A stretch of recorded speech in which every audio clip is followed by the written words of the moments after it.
Oh, hi. It's Dr. Richard McLean, alias Barran Dodger.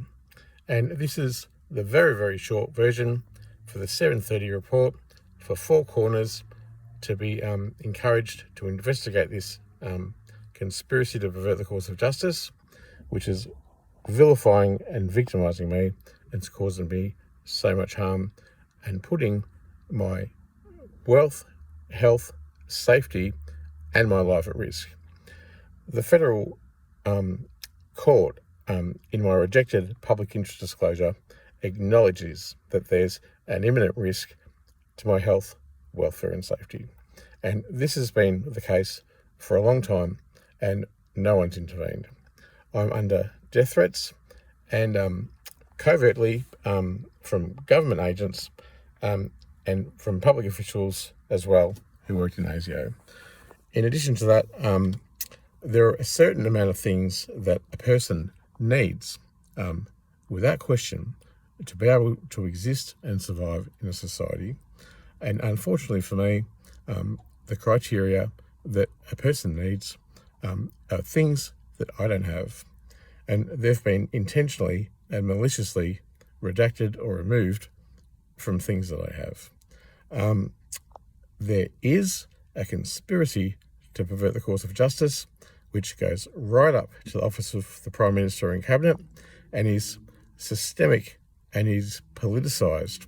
And my problem is that I'm unfairly treated, discriminated against, vilified for an already existing mental illness, which is intelligently designed to be amplified in order to cause me harm, and then blame that and exonerate dozens of public officials from any malice or liability for my harm.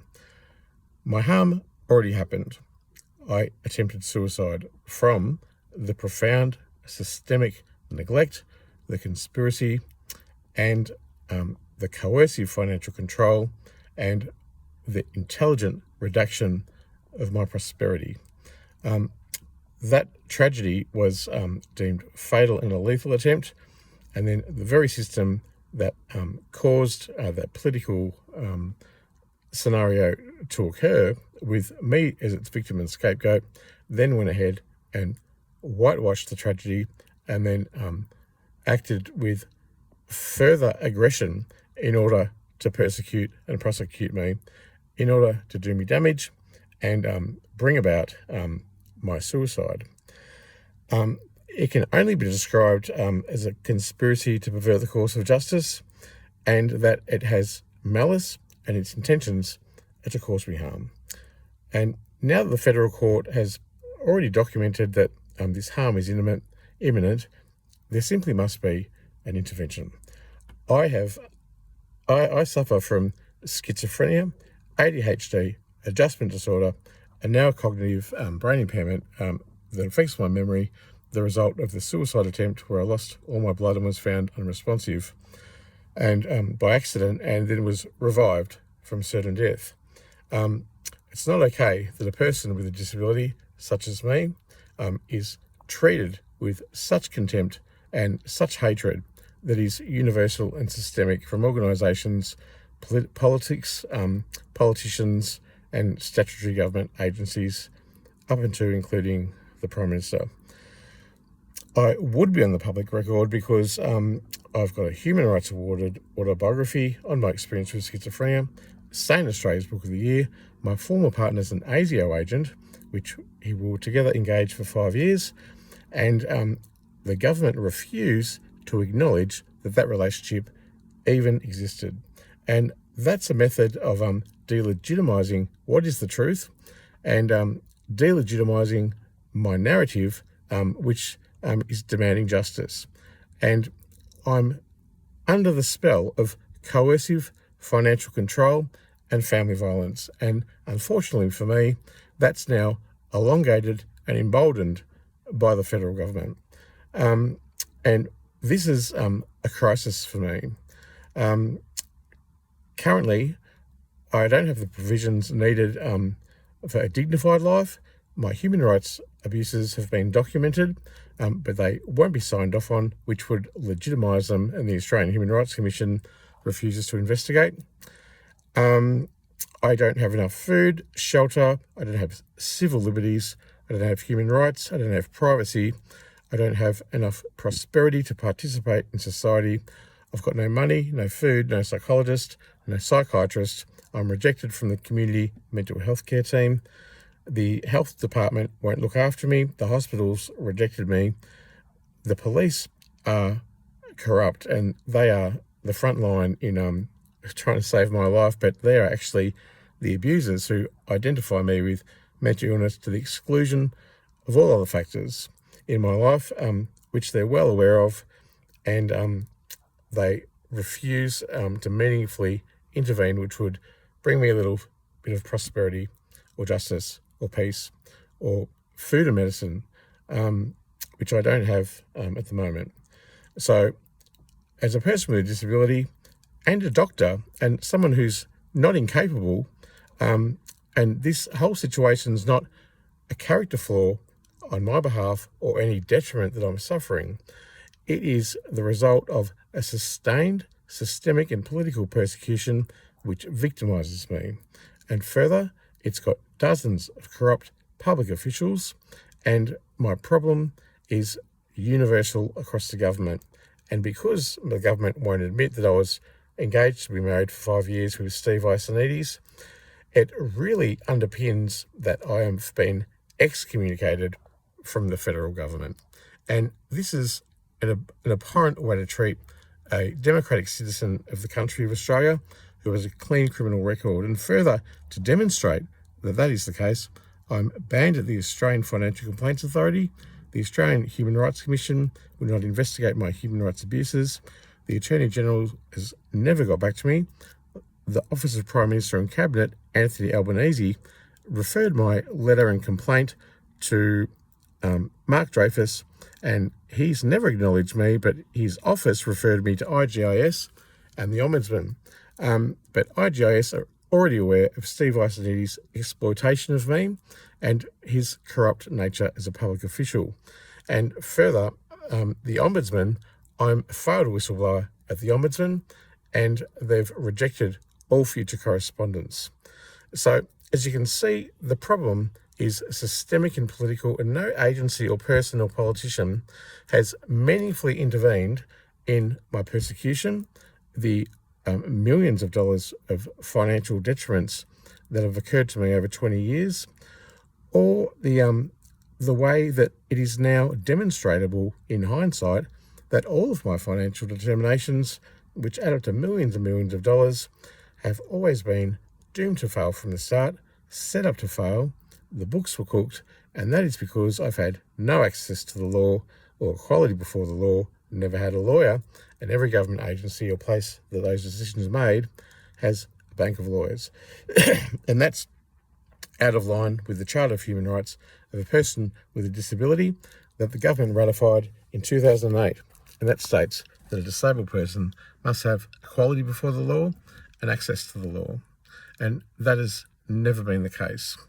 It also states other things about civil liberties, about freedom, about dignity, about medical experimentation, which are all relevant to my story. And importantly, it says that a person with a disability must be afforded reasonable accommodation. I'm a person with a disability. I'm living in my car. I have no food, no medicine. I don't even have healthcare. I'm rejected from the hospital system. I have no psychologist, no psychiatrist. The community mental health team have washed their hands of me. I can't go to police.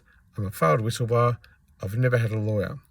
And as a person in the public eye with my autobiography and working at the Herald, Sun and the Age, a public artist of 30 years, and a controversial doctorate which was awarded in 2020, and having spoken all over this country on local, state, federal and international levels, there would be a dossier on me with my freedom of information at the Office of Prime Minister and Cabinet. However, OAIC acknowledged that when they first looked for this freedom of information, they needed more time because my results were voluminous and complex. And they did the government mantra trick to me, which is delay, deny, defer, never give up any money, don't provide him with the right legal representation, which would be equal and equitable, and deny him any prosperity. And after a while, the Office of Prime Minister and Cabinet then responded to my freedom of information in an official way, and deceitfully and deceptively and wrongly stated that no documents exist when it comes to me. And that is exactly how the federal government would like it to be. And that malice and the intention to cause me harm has been underpinned by powerful key political stakeholders, such as Russell Ball and Steve Icenides, Mark Dreyfus, and a lot to do with the stigma, shame, and prejudice of all sorts of things that I can be judged for my honest narratives of a life that's been well lived, and I've learned through my beautiful mistakes. So, look, it's a terrible situation. A conspiracy to pervert the course of justice actually has been and is occurring. And I wish for 7:30 report and Four Corners to investigate. I wish to give you all the evidence that is not just a delusion in my head for which the mental health system vilifies me and then immorally and illegally and unethically force medicates me for delusions of persecution, which are absolutely real. I forgot what I was going with that. So it's actually conspiracy to pervert the course of justice, provable. It's not a delusion in my head. It's a demonstrable phenomenon which I can prove with facts, and that is unable to be assessed or looked at with any other conclusion than that I am needlessly victimised. I used to be a little bit famous, and now I'm infamous, and one of the most hated men in Australia. Now, I really am doing it hard. I'm hungry. I need food and medicine. I need all of those things that people need to exist in a society immediately granted to me. And I have got evidence that the federal court has stated in this rejected PID that an imminent risk to my health, welfare and safety is occurring. And that happened a long time ago. That's from the federal court. That's some quite authoritative place to come from to state that someone's safety in life is at risk, but then the same government that's produced the agency of the federal court then refuses to intervene, and only does so out of obligation after I've been financially oppressed and had my finances redacted for so long that I become homeless and squatting, desperate, suicidal because of the abuse, and the police and CAT team step in. That's not a way to care for someone. That's a way to intelligently design somebody's already existing mental illness to be amplified. And that's the way of designing unwellness for me. And in addition to that, my poverty has been an intentional and maliciously designed status for me. And that's provable with facts and evidence. It's a terrible treatment of me, and should 7:30 and independent media not be able to investigate this story, then I wish for this to go to international consulates in Melbourne of other countries, because as it stands, I'm an infamous vagrant, I'm a scapegoat, and I will be sacrificed, i.e. killed, forced to suicide, and it won't be mental illness or drugs that causes that when it comes to that desperate end. It will be a sustained and prolonged political attack and character assassination on me, which victimises me, and victimisation is against the law. It'll have had a malice and a power that I've been really unable to oppose and really get any traction for in years. And there are so many people that know about this, and the world's watching, everyone's watching, but no one's doing anything in a meaningful way to get traction on this issue. My friends and family have all fallen into line, and a conspiracy to pervert the course of justice relies on the person's innermost sanctum to be corrupted and infiltrated. And that's absolutely happened in my case. So if you're wondering if this conspiracy to pervert the course of justice is all in my head as a delusion, it's absolutely not. They're provable facts. Just have a look at the video of me being gang stalked by secret agents outside of my home in Footscray. When you add up all the proof, I can't pinpoint that this is a conspiracy to pervert the course of justice. But just like scientists know that there's black holes there, only because they can observe all the things and activities relating to that. Just like I can't identify the very 100% alleged thing that is the conspiracy to pervert the course of justice, what I can demonstrate in a phenomenon is that this movement of oppression happens which victimises me, and further it wishes to cause me harm, and that harm came, it basically murdered me, and then mental illness was blamed, exonerating everyone from liability, and then the same system covered it up with impunity. And they do attack me with impunity because no one will stand up for me. That's the way scapegoating works. I've had to be authentic. I've had to stand my ground. I've had to do what I can to get by, and I still believe in an outcome for this. I don't want to be a victim. I don't want to be persecuted. I deserve a better life, and I would like to get a solution with the Australian federal government. And if that doesn't happen, then the international consulates under the UN Charter of Human Rights would surely have to intervene, because without provisions that anyone needs for life, I'm going to die. And the reason will be a systemic and prolonged violence of neglect and persecution with a malice that is systemic and universal. It's a really brutal treatment of me. Can you please help me? I'll put my pay ID down below for those people who would like to help me in the meantime. Otherwise, this video message is going out to the 7:30 report, Four Corners, to urge them to investigate this injustice issue, which is reflective on the state of politics in Australia, and is prolific and systemic, and is actually a thing that ought to be investigated as an ethical and responsible thing that an independent news agency would do. Apart from that, it needs to go to the consulates so they can afford me protection. If I keep living like this, I'm going to die. And there's no two ways about it. And I'm not suicidal.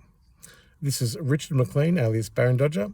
I'm signing off. I'm hopeful for a better outcome. I would like to be reunited with my beautiful dog, and dog spelled backwards is God. And I look forward to forgiving all my gang stalkers and oppressors, because I understand where they're coming from, that everyone just wants their little patch to be protected, and that it's easy to get an already marginalised person and hurt them more, and it's cowardice as well. But I'm willing to forgive that in all of my oppressors, because I realise ultimately everyone's all the same, and we all just want a little bit of happiness, some prosperity. We want to be with the other human monkeys around us. And for that, we need certain things in life, and everyone has an element of self-preservation. I'm in a unique situation. I've got no alternative but to keep on voicing my opinion and demanding accountability for corruption, and a better life for me, one in which I'm not literally sacrificed and mental illness blamed. It's Rich McLean signing off. Thank you for listening. You can pay ID me below. Otherwise, you can listen to the longer versions below on this YouTube channel, along with heaps of other evidence. Okay, thank you.